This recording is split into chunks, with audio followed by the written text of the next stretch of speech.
ఆకర్షించినటువంటి నాయకుడు శ్యామాప్రసాద్ ముఖర్జీ గారు 70 సంవత్సరాల పైబడి ఈ స్వతంత్ర భారతదేశంలో భారత జాతి యొక్క అంతరంగాన్ని, భారత జాతి ఆక్రోశాన్ని ఎవరు అర్థం చేసుకున్న పాపన పోలే. మళ్ళీ ఆ ఆశయాన్ని పుణికిపుచ్చుకున్న నరేంద్ర మోడీ గారు జమ్మూ అండ్ కాశ్మీర్ ముమ్మాటికి భారత్లో భాగమే అని చెప్పి 370 ఆర్టికల్ రద్దు చేసినట్టు చరిత్ర మీ కళ్ళ ముందున్నది. అదంతా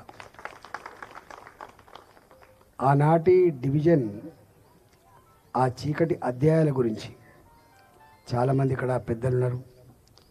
తెలుసా నాడు ఎంత రక్తపాతమైంది, ఎన్ని లక్షల మంది చనిపోయినరు. అదొక విషాద ఘట్టం.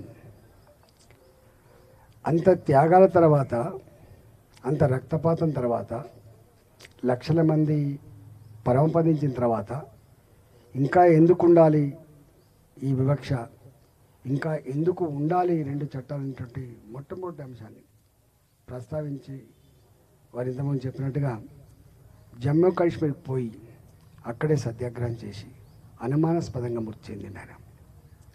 ఆయన గొప్ప తత్వవేత్త, విద్యావేత్త.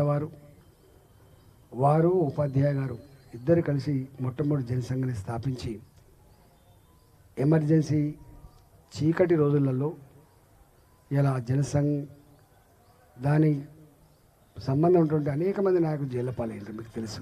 ఈ మధ్యలోనే ఆ ఎమర్జెన్సీ చీకటి అధ్యాయాన్ని గురించి కూడా మనం మాట్లాడుకున్నాం. చాలా ఆనాటి చిన్నతనంలో ఉండే వాళ్ళకి చాలామంది తెలుసు. అందువల్ల ఇవాళ వారి పేరు మీద మొక్కలు నాటే కార్యక్రమాన్ని మనం చేస్తూ ఉన్నాం. నాకు తెలిసి ఈ ప్రాంతం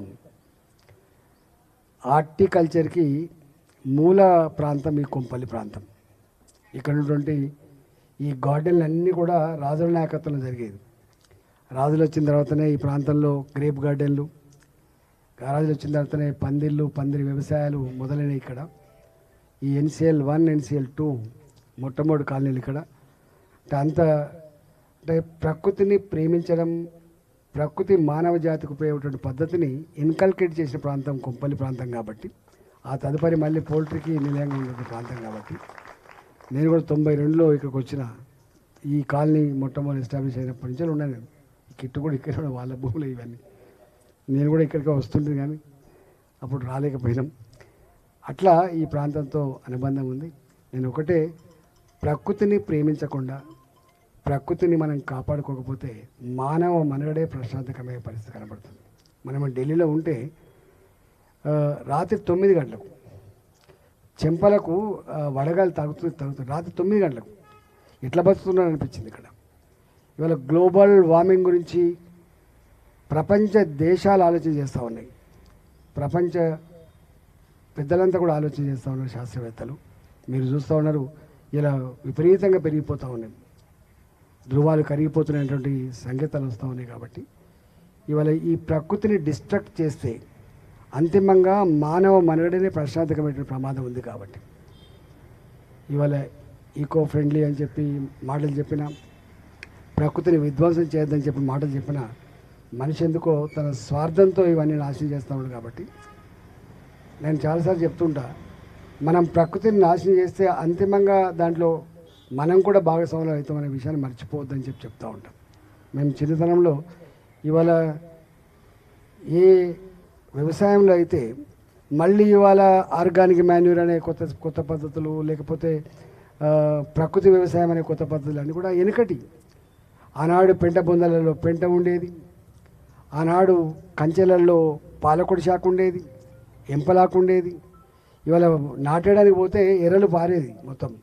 అంటే అంత గొప్ప వ్యవసాయంతో జీవించిన మనం, ప్రకృతితో పెనవేసుకొని జీవించిన మనం, ఇవాళ ఏ రోగం లేదు ఆనాడు మనకు. ఈ క్యాన్సర్ లేవు ఆనాడు మనకు, ఈ హార్ట్ అటాకులు లేవు, ఈ కిడ్నీ ఫెయిల్యూర్స్ లేవు. 40 ఏళ్ళకే కిడ్నీ ఫెయిల్యూర్స్, 40 ఏళ్ళకే హార్ట్ అటాక్స్, 40 ఏళ్ళకే మనం అనేక రకాల రుగ్మతలు మనం చూస్తూ ఉన్నాం.